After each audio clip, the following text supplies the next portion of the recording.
This podcast is dedicated to people who are ready to take ownership of what it means to be born with high sensory intelligence and how to bring it into service for business, career, and organizations globally.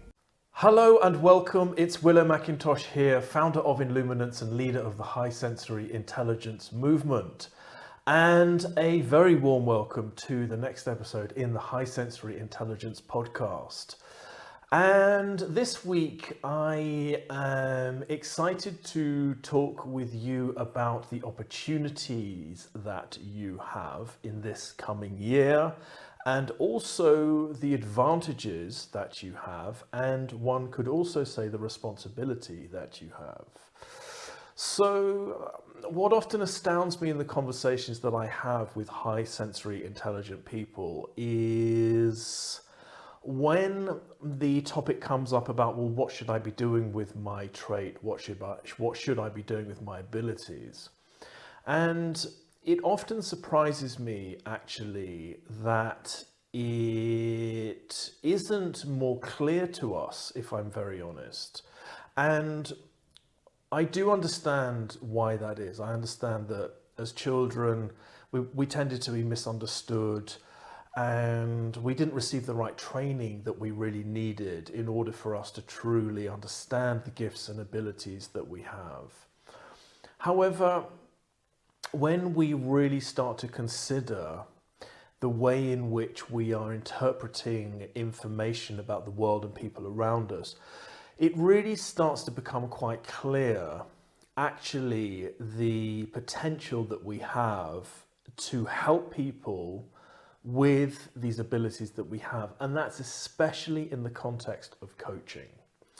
Now, the world right now is changing, and there is a move to work from home, there's a move to be working online, and the coaching industry right now is absolutely booming. And speciality coaches have the potential to make a really, really good income. In other words, coaches that specialize in a particular area, that have a particular set of skills or abilities, and we are those people as high sensory intelligent people. We have a tremendous advantage when it comes to positioning ourselves in the coaching world. Whether we consider ourselves as coaches, as facilitators, as mentors, whichever it may be, it really is important for us to recognize that we bring a very specific set of abilities to the world of coaching and facilitating. And my message really this week is to recognize this in yourself. Whether you are thinking of becoming a coach, or whether you already have a coaching practice, whether you are already working as a therapist, a healer, or a facilitator, I really invite you to just pause and begin a line of inquiry into your own process and methodology. So if you are already practicing as a coach, just to tune into the methodology or the way in which you are facilitating and coaching people, and to recognize that actually you have a very specific skill in the way in which you are helping someone else to work through the blocks that may be stopping them from truly aligning to their own potential inside, or whether you have an ability to be able to simply intuit information, ask the right questions, and help people to work out their own development for themselves. In other words, for them to reveal the steps towards their own awakening, which is exactly what we should be doing as coaching. In other words, we're not supposed to be doing the work for the people that we are coaching. We need to support them to reveal their own steps for themselves. So that in a sense is facilitating.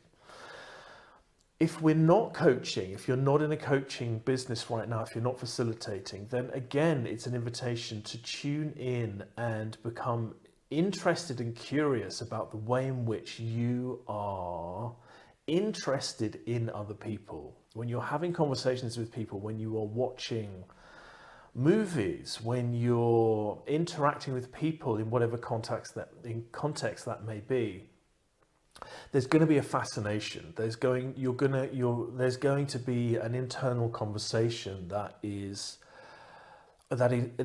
leading you to the underlying message that people are giving and the underlying message that people are not giving.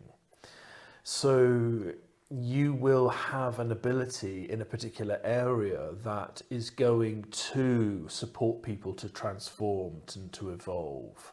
There's going to be a fascination in some kind of aspect of the human experience and human behavior.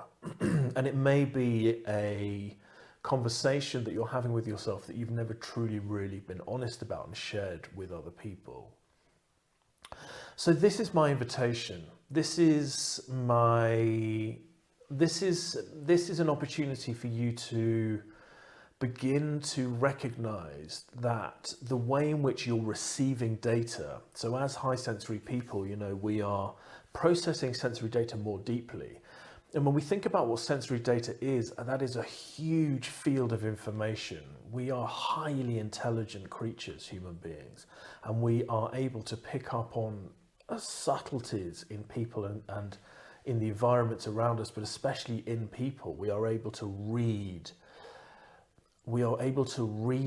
data that's coming from people, mixed with our highly empathic ability to be able to tune into people's feelings, our ability to intuit and read energy.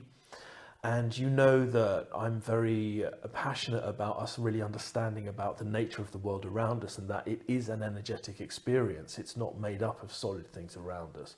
And high sensory people, we have the capacity to be able to read energetic data around us. And that is so powerful when it comes to facilitating and coaching people in front of us.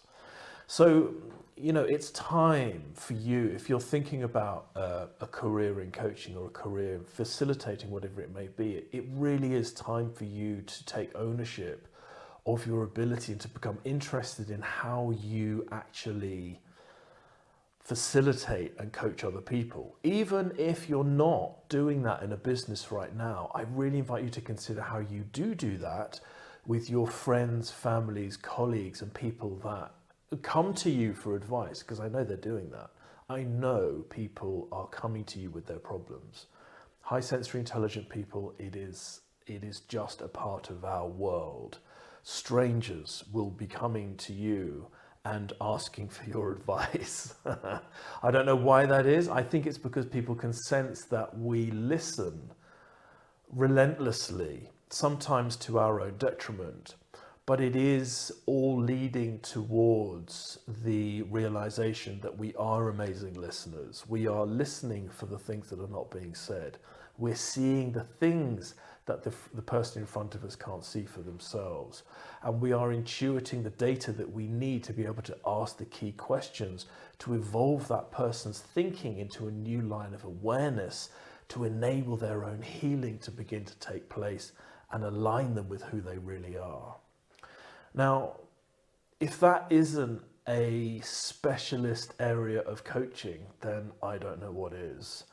And I cannot emphasize more and enthuse you more, try to enthuse you more to become excited and to really take ownership of these abilities that you have, because of your natural innate ability to intuit and process sensory data more deeply. It's just a biological reality for you. And it's not there for any other reason than to be of service. We are all here to be of service.